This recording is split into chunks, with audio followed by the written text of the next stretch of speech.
kabar anak-anakku semua? Semoga nandaku dalam keadaan sehat walafiat dan tetap semangat belajar sekalipun di rumah saja. Ingat, pandemi jangan dijadikan kendala buat anak muda untuk maju bersama dan hebat semua. Baik, mengawali pembelajaran ini, mari sama-sama kita berdoa kehadirat Ilahi Robbi. Semoga aktivitas yang dilakukan selain memberikan manfaat pengetahuan dan keterampilan, tentunya bernilai ibadah di sisi Allah Subhanahu wa Ta'ala. Berdoa dimulai.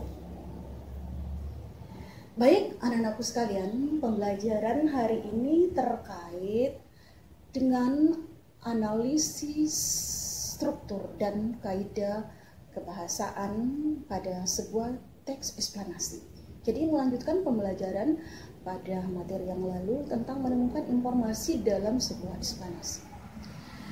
Dan tentunya kalian ketahui sendiri bahwa di dalam sebuah eksplanasi itu terdapat fenomena, baik fenomena alam maupun fenomena sosial. Dengan demikian, tujuan pembelajaran hari ini setelah mempelajari kompetensi dasar yang disajikan, Anda diharapkan pertama mampu mengidentifikasi struktur dari sebuah eksplanasi, dan kedua tentunya mampu menentukan kaidah kebahasaan apa saja yang terdapat pada teks eksplanasi tersebut. Untuk itu, perhatikan slide berikut. Baik, anak-anakku sekalian, perhatikan slide yang Ibu sajikan.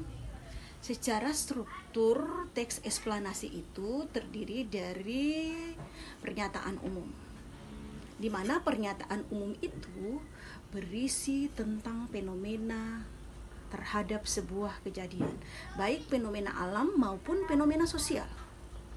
Struktur berikutnya adalah deretan penjelas, menjelaskan secara detail apa fenomena yang terdapat pada pernyataan umum, baik secara urutan kronologis maupun penyebab atau kausalitas. Yang terakhir adalah interpretasi atau review. Mereview kembali tentang fenomena-fenomena yang dijelaskan pada bagian di atas. Sehingga perlu diketahui bahwa secara struktur itu pun terkait dengan kaidah kebahasaan. Karena di dalamnya terdapat banyak penyebab sebuah kejadian, maka secara kaidah kebahasaan di dalam teks eksplanasi itu terdapat konjungsi kausalitas atau sebab akibat, yang mana sebab, karena, sehingga, oleh sebab itu. Dan lanjut, di dalamnya ada urutan peristiwa. Karena adanya urutan peristiwa, maka di dalam eksplanasi itu pun terdapat konjungsi kronologis, yang mana disebut dengan konjungsi kronologis, misalnya lalu, kemudian, setelah itu. Dan terakhir, ingat anak-anakku sekalian, eksplanasi itu banyak diwarnai dengan pronomina non personal. Pronomina bukan personal, pronomina bukan menggantikan orang seperti dia, ia, mereka. Tetapi yang dirujuk, kata rujukannya di sini adalah peristiwa. Yang mana itu? Banjir, demonstrasi, dan sebagainya. Untuk jelasnya, perhatikan pada contoh kalimat yang Ibu sajikan. Pada contoh pertama jelas sekali digambarkan bahwa banjir itu adalah fenomena apa, peristiwa apa yang terjadi. Jadi secara struktur teks ini termasuk ke dalam struktur pernyataan umum.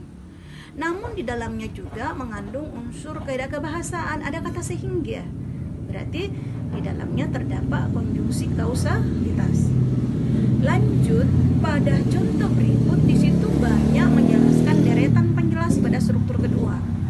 Namun di dalamnya pun banyak terdapat konjungsi kronologis, yang mana itu misalnya pada bulan ke-5, pada bulan ke-6, lalu, kemudian. Jadi jelas sekali Ibu beri warna merah pada contoh-contoh tersebut untuk memudahkan Anda untuk mempelajarinya.